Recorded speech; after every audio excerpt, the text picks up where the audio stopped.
Welcome aboard, applicants. We're going to be talking about tort law today in a review-like fashion. Let's start with our shopping list.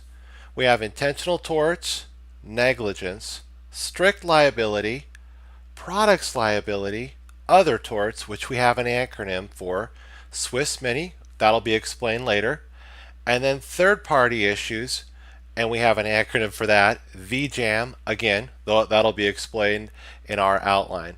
Okay, this is our beginning shopping list checklist. Okay, after this, we're going to move on now to the first entry, intentional torts.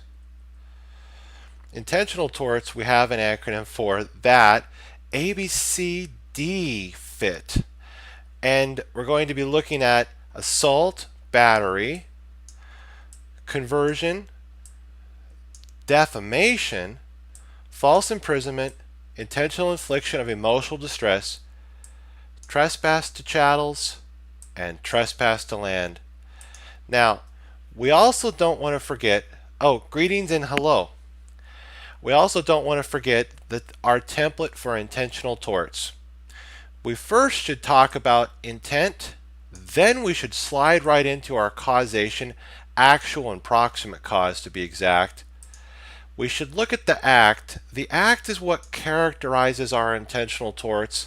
For battery, it would be harmful or offensive contact, person of another. Then we look to see if there were damages, and what kind of damages, general damages or special damages, and then whether or not any defenses would apply. So that's pretty much our template for intentional torts: intent, causation, act, damages, and defenses. Bear in mind, sometimes this template can get expanded, and sometimes it needs to be contracted. But that would depend on your particular essay. Okay, now taking a look at intent. Intent is or has two definitions: a desire that an outcome occur, or knowledge to a substantial certainty that a particular course of conduct will result in a particular outcome. Now, the knowledge to a substantial certainty is what we often call as the Garrett intent, and that's pretty common because oftentimes people don't necessarily intend to desire an outcome, but they may have that knowledge to a substantial certainty that a particular course of conduct will result in that specific outcome. Okay, now also we don't want to forget the transferred intent, which transferred intent means that if an intent that was meant for one particular person is transferred to another, or if one particular tort results that was not intended, which would be tort to tort, that would be grounds for raising our issue of transferred intent, and that would suffice for intent. Now, transferred intent, again, to recap that, can transfer tort to tort, like an assault can become a battery, and it can transfer person to person, like a person that say person A throws something at person B ducks, actually hits person C. The tort that was intended for person B was transferred from A to C. That's person to person. Okay, now taking a look at particular intentional torts, let's start with assault.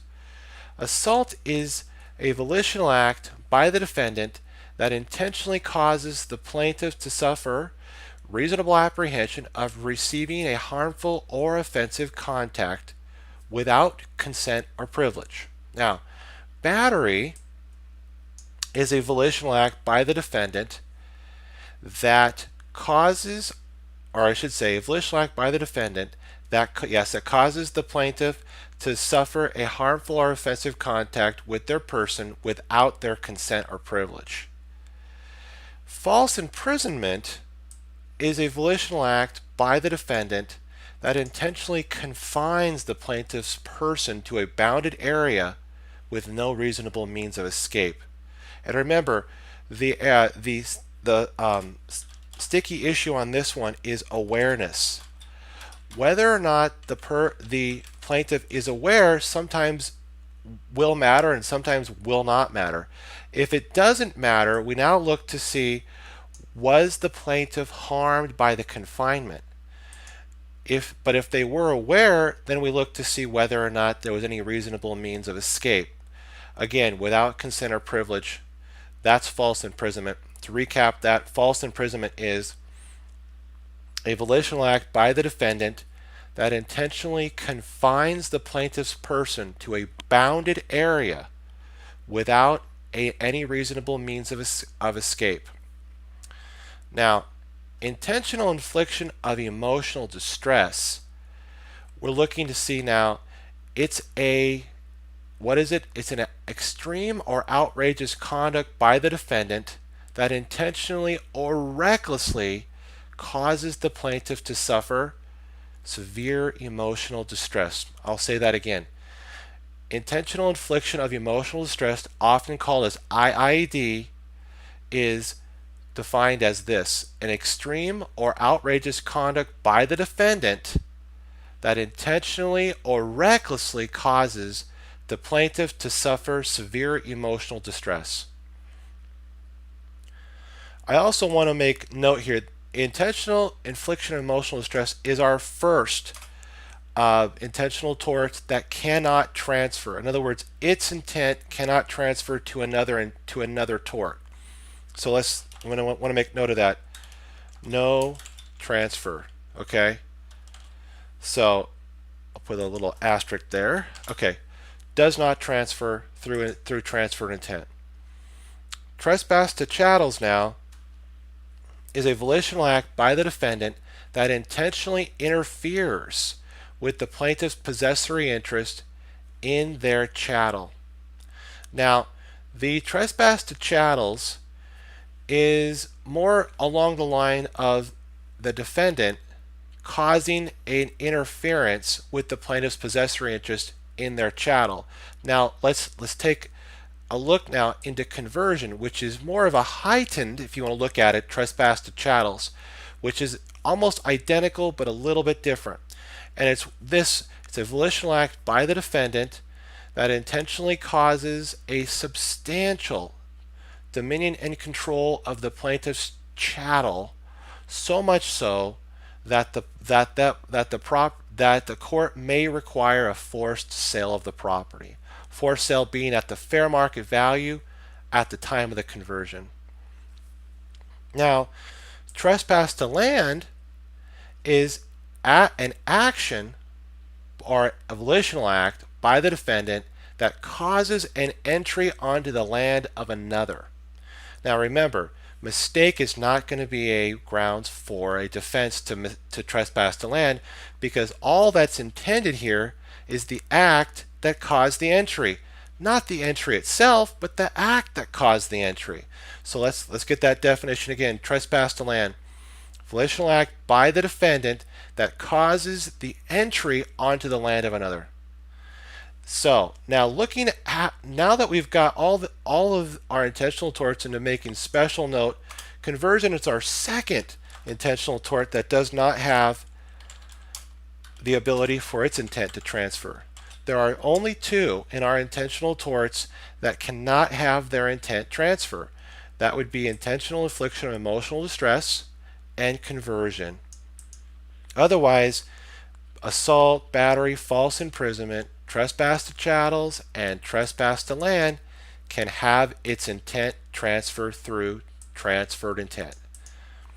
Now, taking a look now at defenses, we look to see whether or not the defense of consent is present, whether or not the defense of self-defense, which is reasonable belief in the immediate threat to a person's life, and whether or not there was reasonable force applied to that threat. And then we look to defense of property, reasonable application of force to the defense of one's property. And then we look to defense of others, stepping into the shoes of the other person. If that other person can use a well, let's say a deadly force, reasonable deadly force, then the person coming to their aid may also use that level of force. However, again, we're limited by the level of force that that particular party, that other, could have exercised in their own defense. That's why we use the stepping into the shoes idea. We base it that the party coming to the aid of that other steps in the shoes of the other and exercises the level of force to meet the threat that that other party could have done themselves. And then we look to see necessity. Necessity is saying that this particular course of conduct taken by the defendant was for either one of two purposes. A private purpose, meaning that it's for the defendant's own purpose, or for a public purpose, a greater good. Now, if it's for a private purpose, the defendant, even though they may be able to raise private necessity, he or she is still liable for damages as a result of the private necessity. However, if it's a public necessity, greater good, social good, then the defendant does not have to pay damages. Now, also looking into defenses, we have retaking own chattel. If a party has to go onto the land of another possibly, or to exercise force to retake their own chattel, that may be a defense. And then we also look to see shopkeeper's privilege, whether or not there was a reasonable belief that the party in question, possibly the plaintiff here, that they had taken some property from the shopkeeper, and that the shopkeeper at that point can reasonably detain the party for a reasonable period of time to ask that party questions about the property, and that would be held in the shopkeeper's privilege.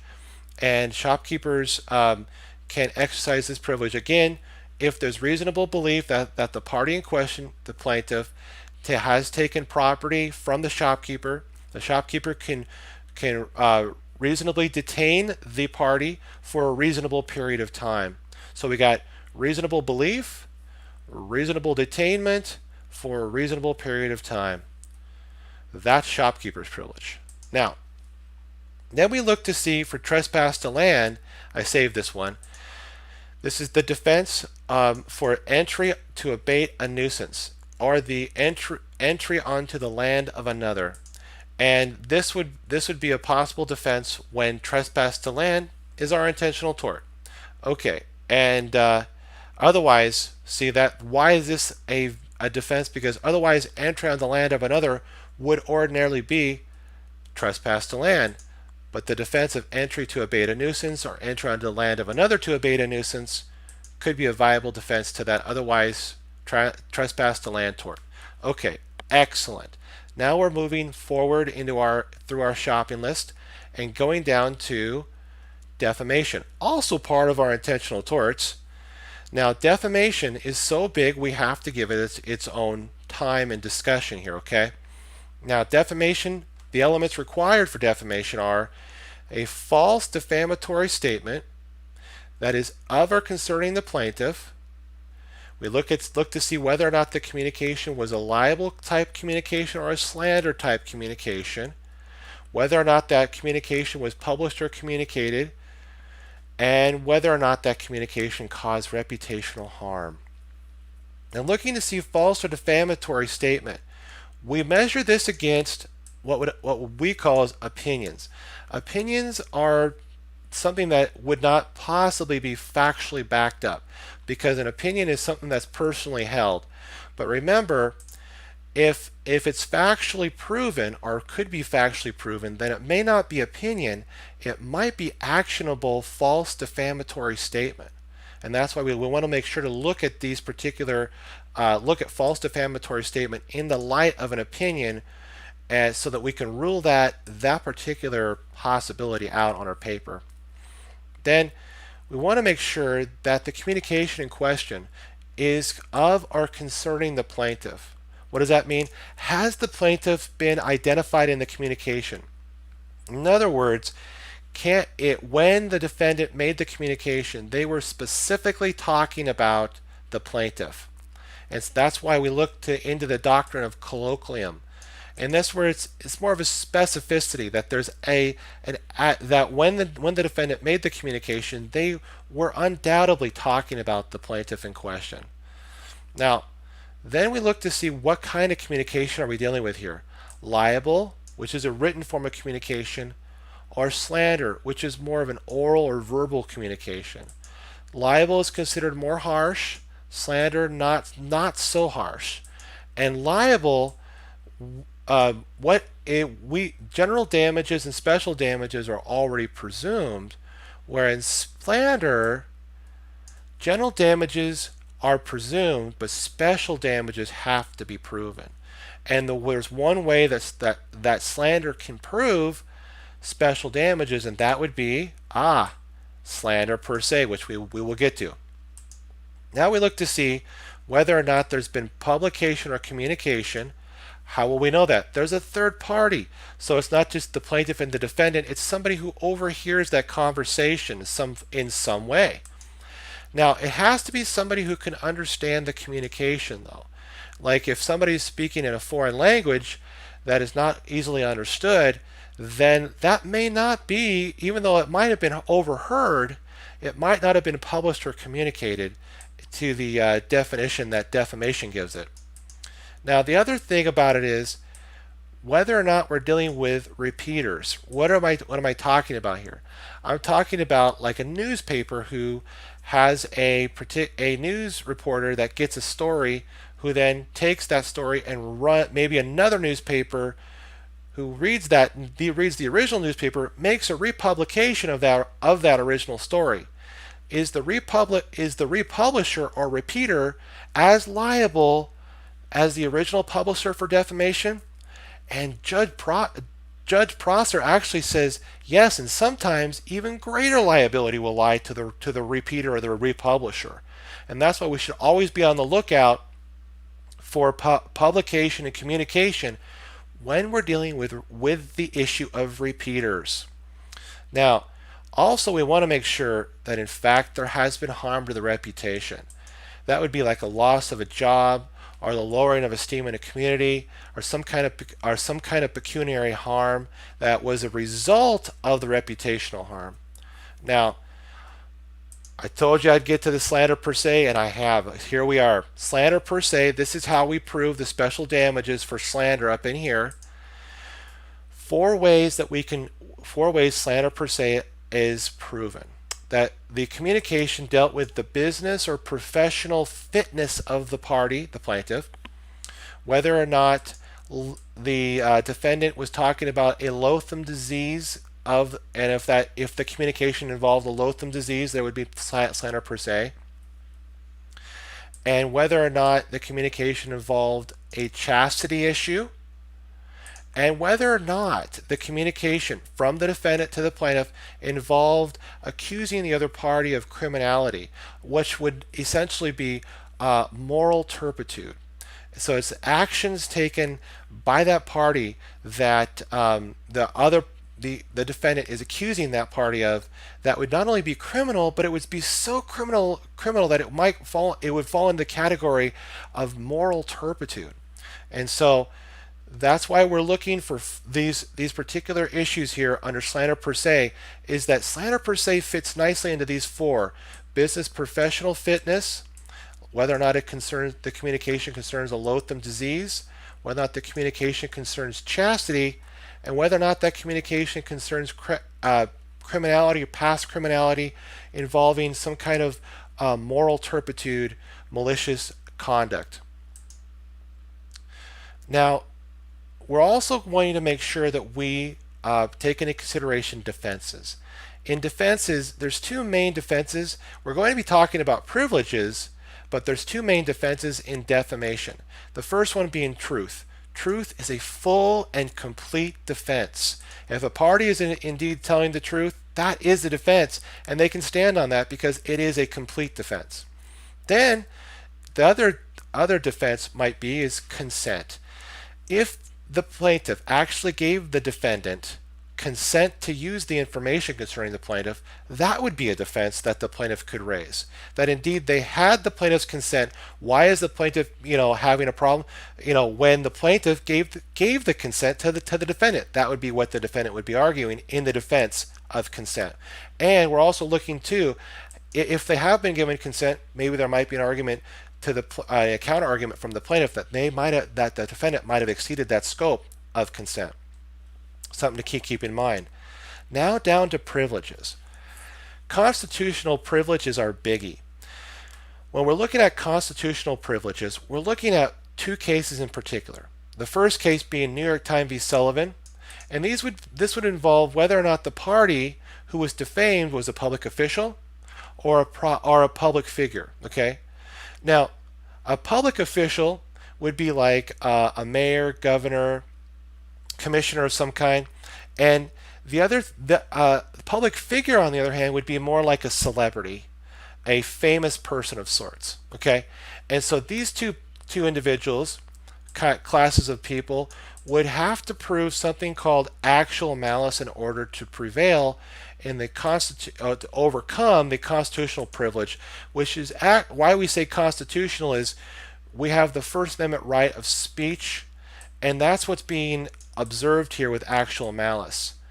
Now, in actual malice, the public official or public figure has to prove that the party who made the communication, either one of two things, knew of the falsity, or two, they recklessly disregarded the truth or falsity of their communication. And if they can prove either one of those, they will prevail in having proven actual malice. Now, if we're dealing with a party who is a private party, a non-public official, non-public figure, private party, then we look to the Gertz v. Welsh case, and that particular private party only has to prove that there was a negligent publication. Not even an intentional publication, but just a negligent publication. In other words, an unreasonable belief, and they published that unreasonable belief in the truth or falsity. So that's pretty much constitutional privilege in a nutshell. We'll move on now to absolute privilege.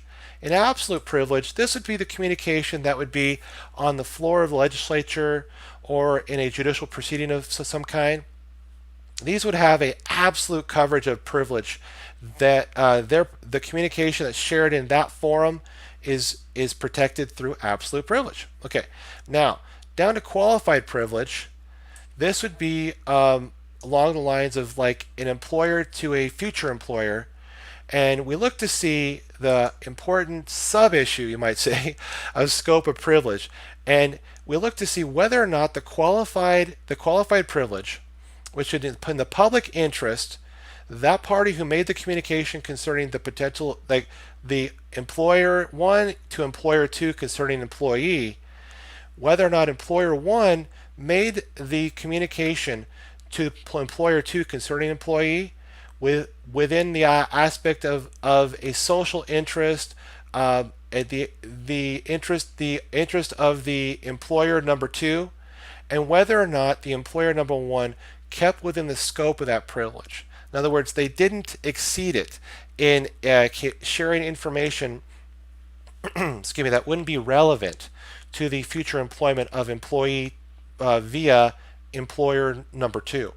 So that's something to keep in mind in qualified privilege, that we look to the sub-issue of scope of privilege. Has that been observed or has that been exceeded? So to go over defamation in a overall sense now. Defamation is a false defamatory statement of or concerning the plaintiff.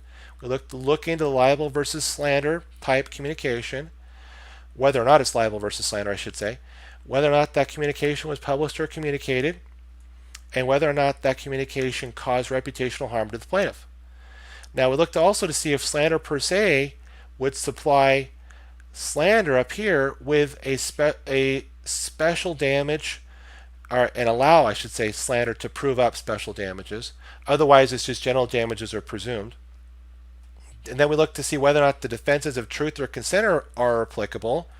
We also look into the constitutional privilege, which is the aspect of public officials, public figures through New York Times v. Sullivan actual malice, or private parties, Gertz v. Welsh, just simply negligent publication.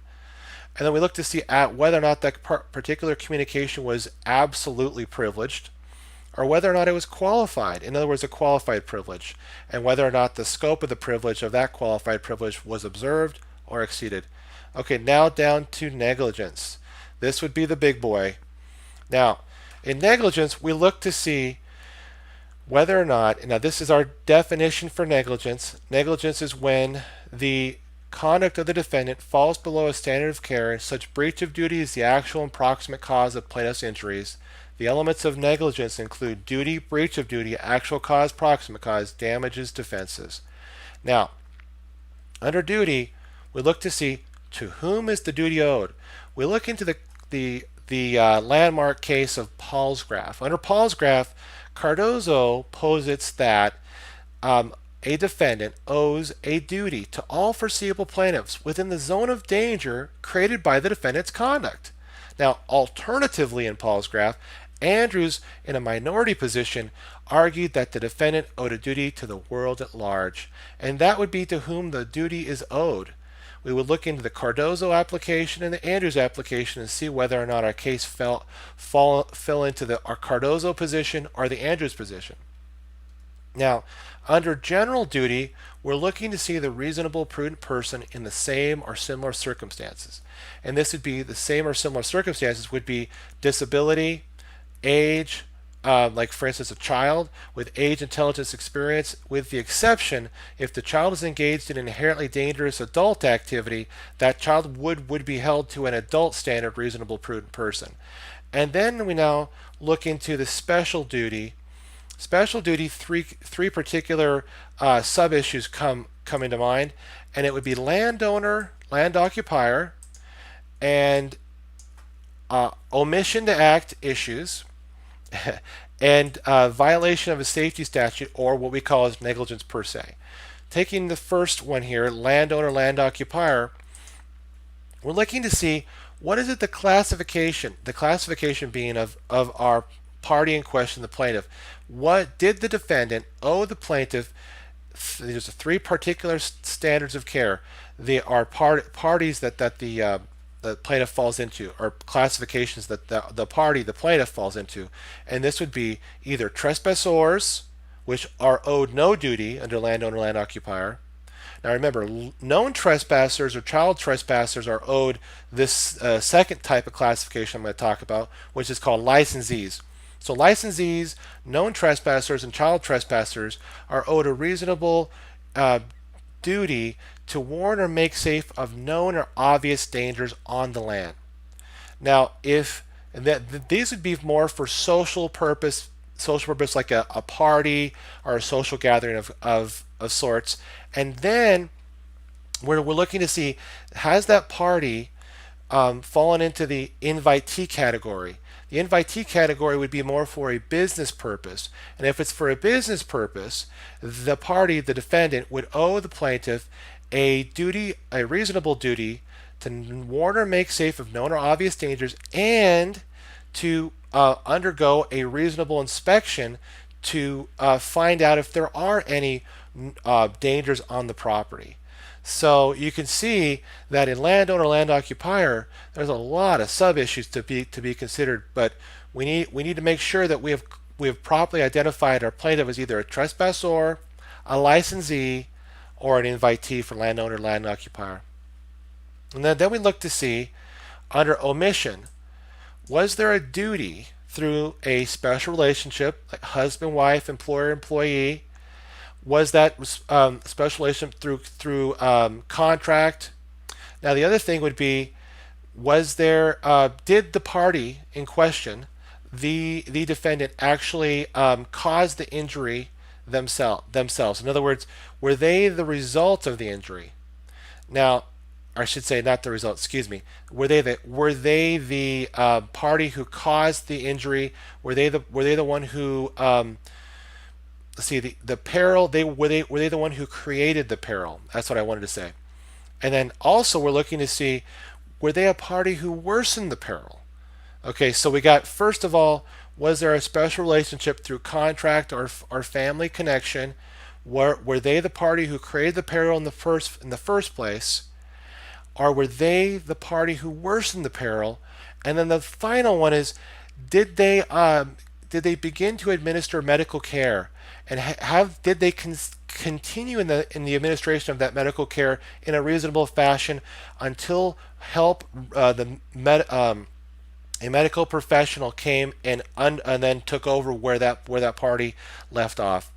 And so that otherwise, if nothing that we've just talked about applies, there is indeed no duty to act, because generally there is a general duty that a party does not have to come to the aid of another, and unless one of the particular situations applies that we just talked about. Now, looking at violation of a safety statute or a safety ordinance, we're looking at negligence per se.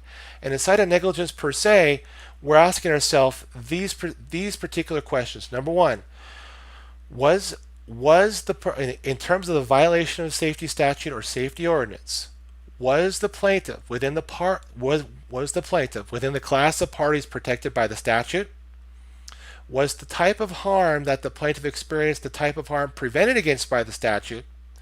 And did the defendant have an excuse for their particular course of conduct? So those are the three that we would talk about under the violation of a safety statute, negligence per se. Whether or not the plaintiff was in the class of parties protected by the statute. 2, was the type of harm prevented against by the statute, and whether the defendant had an excuse for their conduct. Now that pretty much wraps up special duty. Now let's get to breach of duty. Under breach of duty, in a simple definition, breach of duty is just not breaching the standard of care. In other words, not rising to the level of the standard of care set by the duty that party owed to the plaintiff. So it would be essentially a breach of a standard of care that would be pretty much it, a breach of a standard of care. But there are particular two ways that we can establish this this type of breach, or a breach of a duty. And the first way we're going to possibly establish this would be res ipsa loquitur, or the thing speaks for itself. Now, in terms of res ipsa loquitur, we're looking at three particular elements.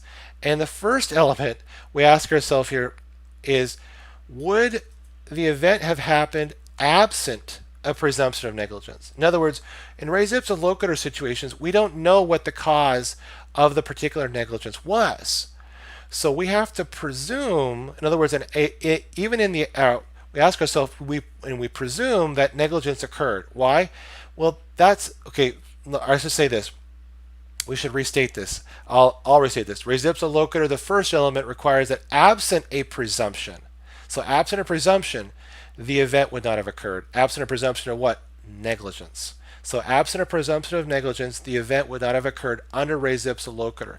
Then we look at whether or not the defendant was in the exclusive control of the harm-causing instrumentality.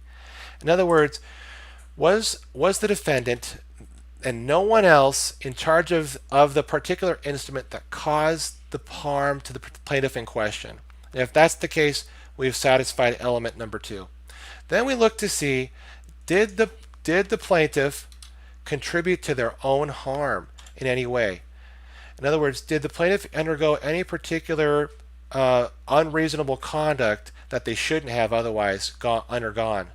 And so then, after looking at all three of these, we can make a determination as to whether or not res ipsa loquitur has established a breach of a duty argument. Again, res ipsa loquitur, the three elements. First, absent a presumption of negligence, the event would not have occurred. Number 2, the defendant was in the exclusive control of the harm-causing instrumentality. And 3, the plaintiff did not contribute to their own harm. Or whether the plaintiff did not contribute to their own harm. Now we look to see the learned hand formula, whether this establishes whether or not there was unreasonable conduct undertaken by the defendant. We look to see the burden to have acted differently. So learn a hand formula establishes that there is a breach of a duty when the defendant's conduct, or there is the burden by the defendant to have acted differently, that is less than the probability of harm times the liability or severity of harm. And we're looking to see the burden to have acted differently. This is the particular aspect of our analysis where we're looking to see in a creative argument way, could the defendant have undergone another course of conduct rather than the one that they chose? Because the probability of there being a particular harm in question would have been high, and whether are substantial, and whether or not the liability or the severity, or what we might call that magnitude of the particular harm, is great. So if the probability that the event in question would have happened and the magnitude is substantial, then there is a greater argument that the defendant should have undertaken a different course of conduct than the one that they chose. And that's where we can supply a creative argument as to a solution to the event that caused the breach of duty. And then now, after establishing that there's been a breach of the duty, we go to actual cause. Actual cause is a nice way of saying factual cause. And in actual cause, we look to see whether or not but-for test applies or the substantial factor test applies. In the but-for test, we look to see whether but for the action of the defendant, the plaintiff would not have been harmed. And if that's in the affirmative, then we have the but-for test. However, if we have multiple tortfeasors, multiple defendants in essence, then we might be able to argue substantial factor in that all of the tortfeasors, the defendants in question, are a substantial factor as a whole in causing or bringing about harm to the plaintiff. Okay? So again, but for test, but for the actions of the defendant, the plaintiff would not have been harmed. Substantial factor, the combined effect of all of the particular tortfeasors establishes that they are all substantial factors in bringing about harm to the plaintiff. Now, looking to see proximate cause now, the second wing of the other wing of our proximate cause, or causation, I should say. So proximate cause, the other wing of our causation analysis. Was the action in question taken by the defendant a foreseeable type of harm, or should say, did it result in a foreseeable harm to the plaintiff? And foreseeability, we're looking to see if it was a natural or a natural consequence of the defendant's conduct. In other words, the plaintiff suffered a harm that was a natural result of the defendant's conduct. That would be essentially what foreseeability looks into, and we established that by this what we talked about, and then we look to see even if there's unforeseen situations, in other words, unforeseen results, an exacerbation of a pre-existing condition of the plaintiff, that still may be able to be recoverable under the thin skull plaintiff rule, meaning that the defendant takes their plaintiff as they find him with all pre-existing conditions of the plaintiff, even if those pre-existing conditions create an unforeseeable result, which would be the exacerbation of the pre-existing condition of the plaintiff. Then we look to see if there were any intervening events. When we're looking at the intervening events, we're looking at any events that came between the negligent act in question, the negligent act taken by the defendant, and the actual harm experienced by the plaintiff. If there are any events that come between those two events, then we call those intervening events. And we ask ourselves a question: were those events a natural result, a normal reaction from the defendant's negligent conduct to the plaintiff suffering a harm? So if they were a normal, natural reaction from the defendant's conduct to the plaintiff's harm, then they would not break the causal chain of the defendant. And that's what we look to in intervening events. After we've established causation, we look down to damages now. Damages in negligence are harm to property, or I should say personal harm and property harm. economic harm is not available in negligence. Only personal harm, personal injury, and harm to personal property are available in negligence. Now, then we look to see general damages. General damages are non-economic damages, okay? In other words, pain and suffering and loss of the ability to enjoy life.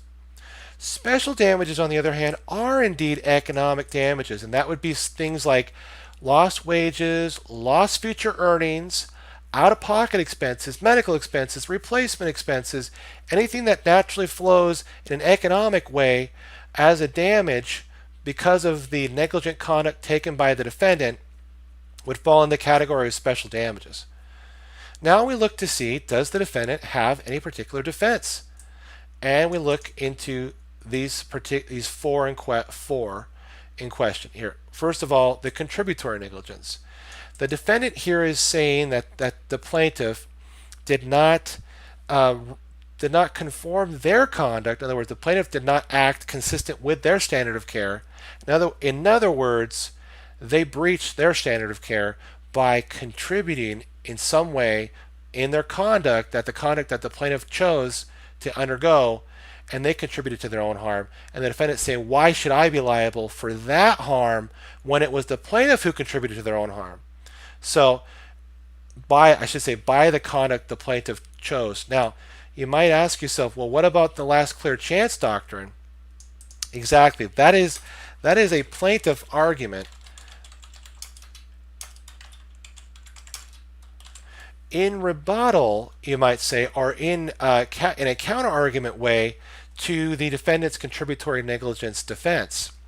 And what the plaintiff is saying that, defendant, you may be right that I might have in some way contributed to my own harm. And remember, why is contributory negligence such an important defense to the defendant?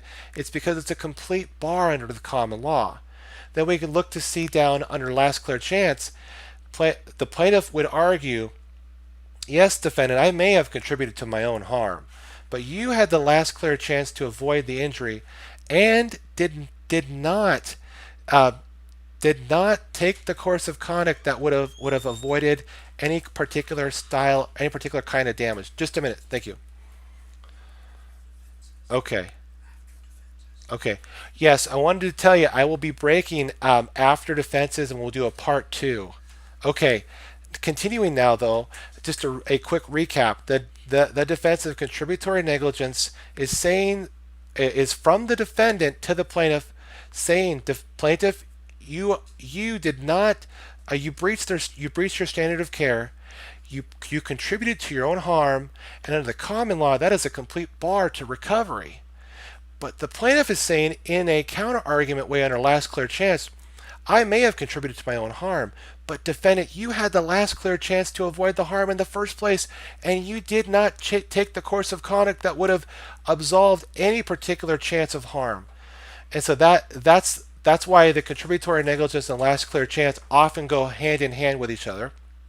Now, remember though, modern reform, comparative negligence, under modern law, comparative negligence is saying that the plaintiff's recovery should be reduced by their apportioned degree of fault. Now, again, I should make a special note. Contributory negligence under the common law was a complete bar to plaintiff's recovery if the plaintiff contributed in any particular way whatsoever to their own harm.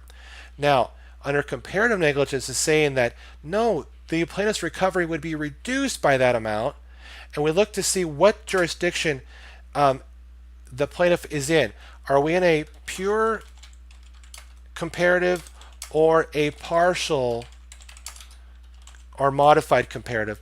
In a pure comparative negligence jurisdiction, the plaintiff can actually be up to 99% at fault and recover that 1%.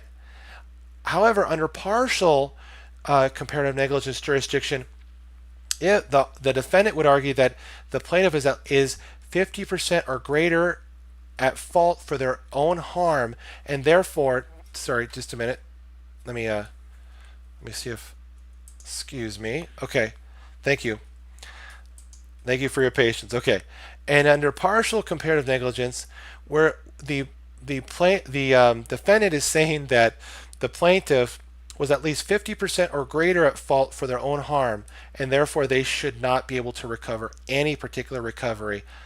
Now, under assumption of the risk, there's expressed and implied. Oh, sorry about that. Sorry. Just a minute. I'm sorry. Excuse me.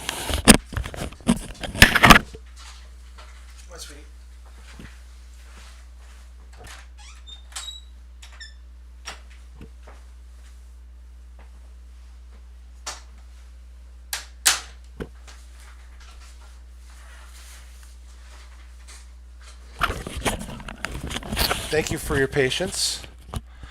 Okay. Now, under assumption of the risk, we either have expressed assumption of the risk or implied assumption of the risk. In expressed assumption of the risk, these would be more like consent forms.